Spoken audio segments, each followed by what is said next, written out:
Welcome. In today's video, we'll go over a simple but very useful tip for anyone who uses Telegram on their computer.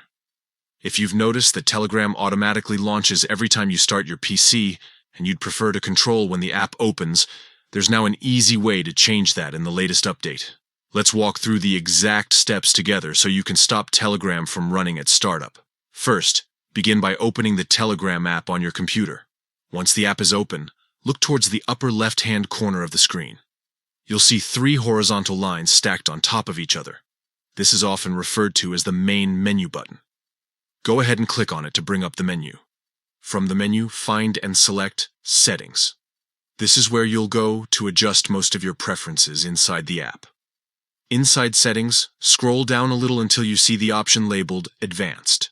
This is where all of Telegram's system and performance options are located. Click on Advanced to access them.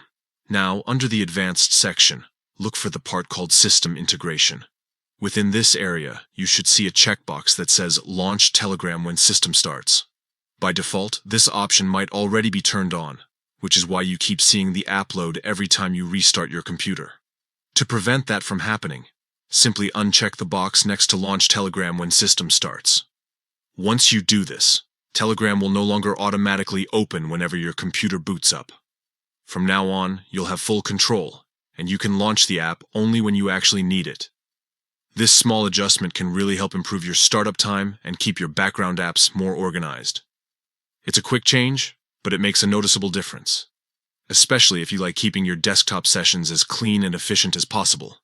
And that's it. You've just learned how to stop Telegram from launching on startup using the settings in the latest update. Give it a try right now and enjoy the freedom of deciding when you want the app to run.